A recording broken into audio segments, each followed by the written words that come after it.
how do I find a sponsor? How should I find a sponsor? Well, first off, you must find a sponsor if you want to stay clean and sober.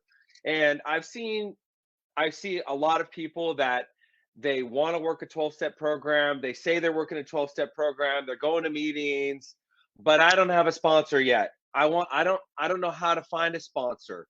And I want to pick the perfect sponsor. I've seen this happen so many times.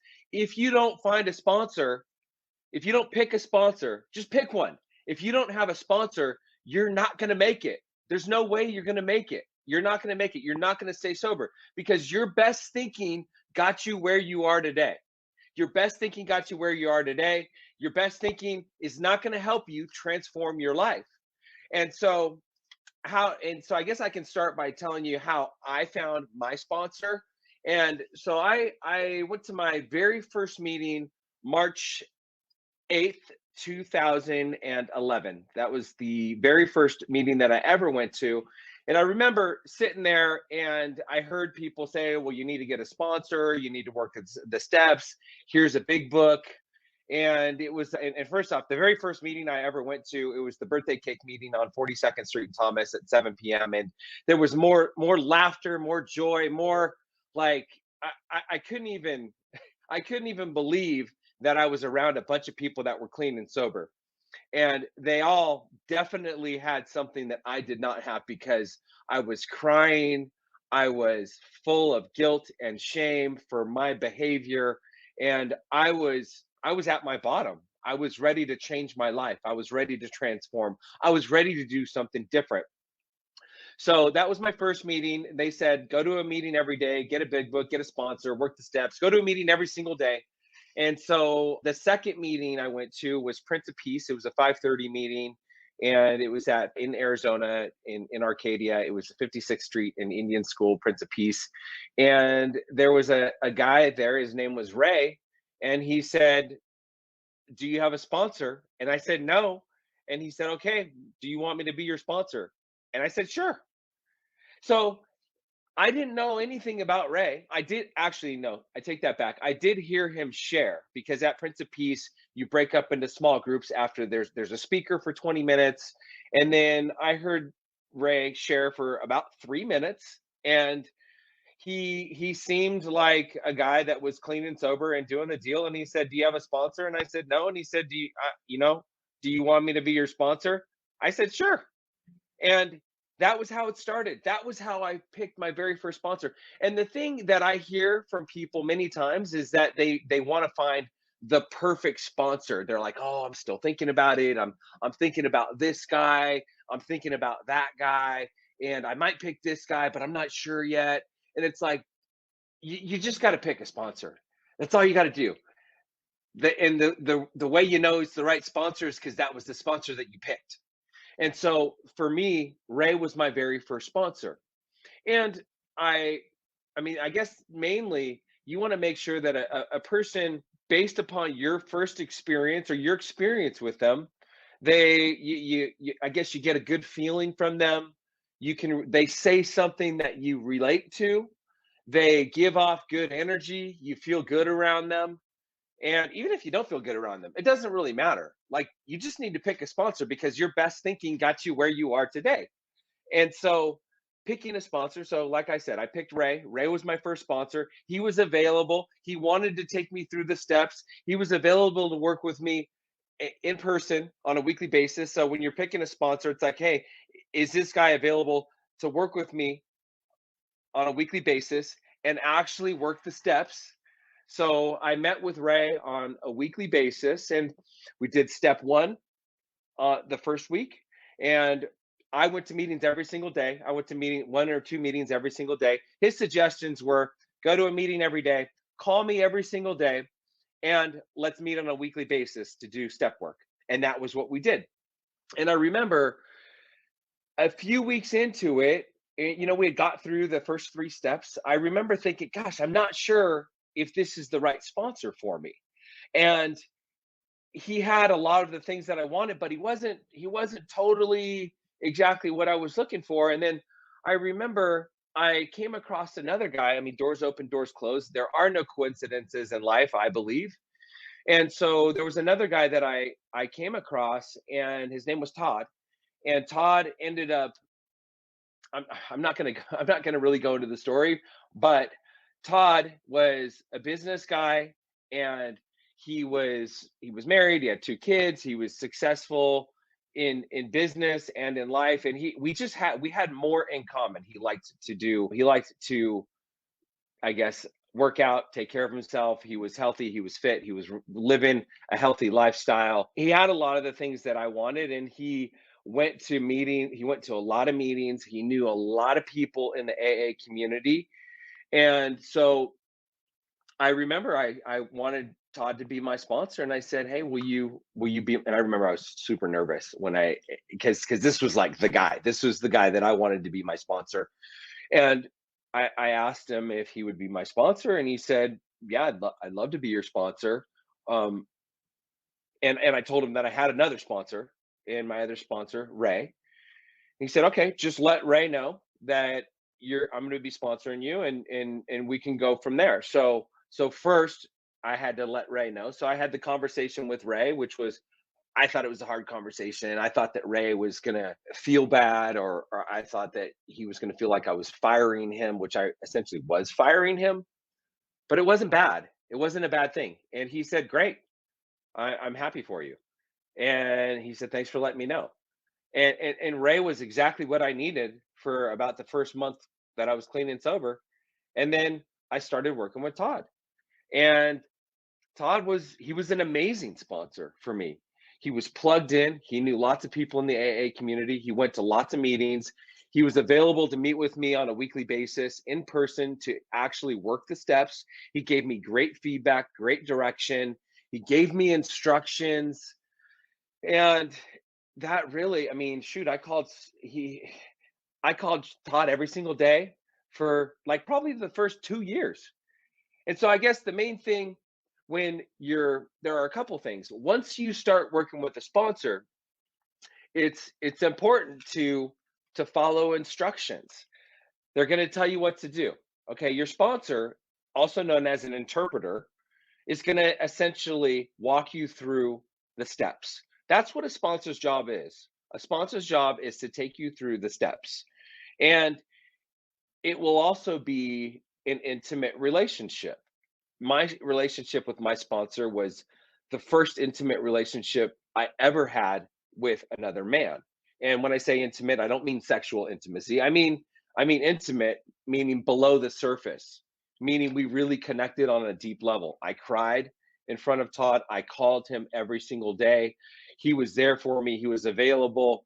He took me through the steps. He introduced me to lots of other people in the AA community. He told me what to do, and I was willing to take instructions. He told me to go to a meeting every day. I went to a meeting every day. He told me to do gratitude lists every single day and call three people and share my gratitude list with three people. And that's what I did. He told me to go get a service commitment when the time was right. He said, "Go get a service commitment." I went and got a service commitment. So he told me what to do, and I took action on the things that he told me to do. And I don't think that I worked the 12 steps perfectly, which, I mean, what is I guess I did work them perfectly because I worked them the way that I was supposed to work them. And I followed his instructions, and every single sponsor is going to do things a different way. And so I guess a couple of main things: once you start working with your sponsor, it's important to follow his instructions. Okay, I've seen many people that are super smart. Alcoholics and drug addicts, we're smart. We're really smart. And a lot of times we're too smart for our own good.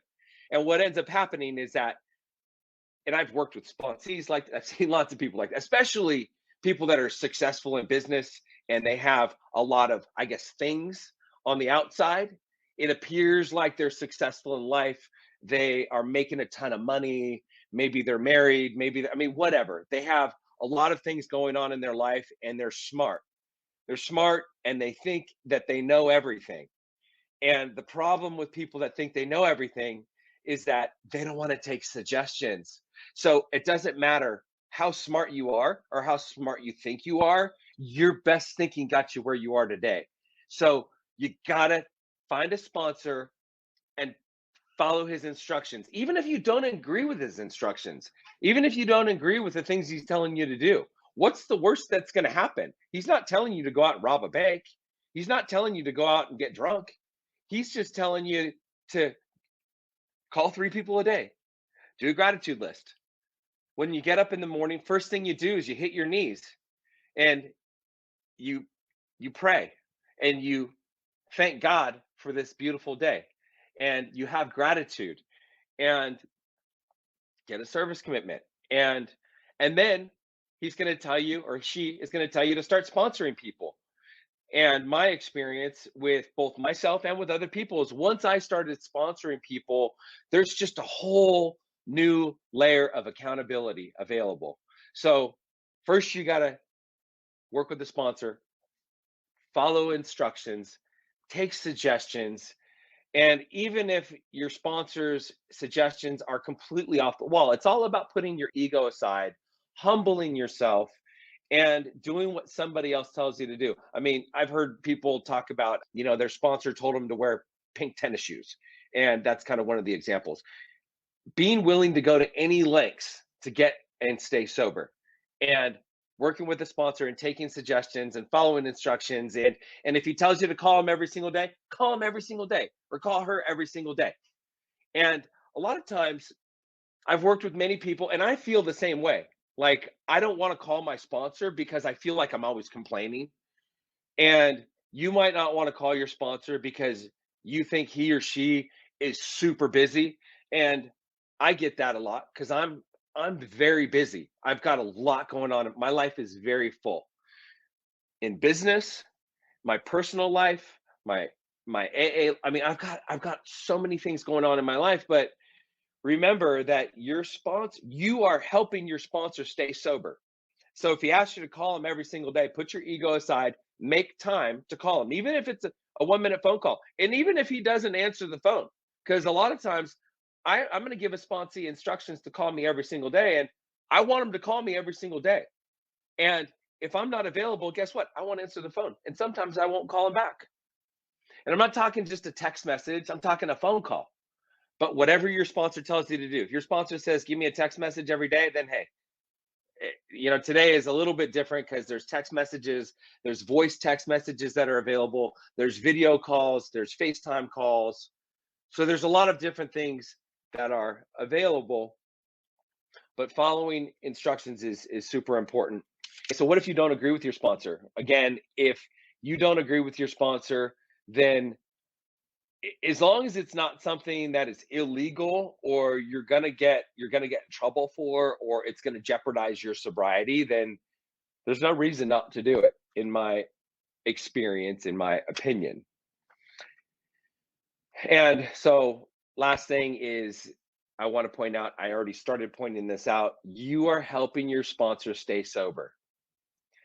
This is a form of service. I guess you can call it a form of service work. When you're working with a sponsor and you're calling him every single day, and you're giving him the opportunity to take you through the steps, you're helping him stay sober. You're providing more accountability to him.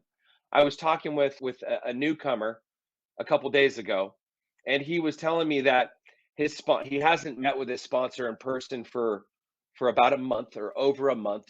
He's stuck on step 3, and he really wants to work the steps. And it's like, hey, in that case, if your sponsor's not available to work with you and meet with you on a weekly basis, then maybe you should find another sponsor, because you want to work with a sponsor that is going to take you through the steps, because you want to get through this. And it's up to you to be assertive, like, hey, when can we get together so we can work on step 4? Because step 4 is really where the work begins. Okay, last thing I want to touch on, how do I fire my sponsor? So if you have a sponsor, because I've seen lots of people, they're working with a sponsor, they don't like their sponsor, and hey, as addicts and alcoholics, we're people pleasers. We don't want to have hard conversations. And that was one of the things I learned how to do, being in recovery, being clean and sober, is how to have hard conversations. And firing a sponsor could possibly be a hard conversation. And really, it's not a hard conversation. It's an easy conversation. It's, hey, I think I think that maybe you and I are not working so well together, and I want to find another sponsor. But I would urge you to find another sponsor. So don't fire your sponsor until you have somebody else lined up, which is, that's just my opinion. I'd say find somebody new, because if you fire your sponsor and you don't have somebody else lined up, then you're going to be self-sponsoring. And when you're self-sponsoring, things never go well. Things never go well when you're self-sponsoring. So that's all I got for this video. And thanks for watching. I'll see you next time.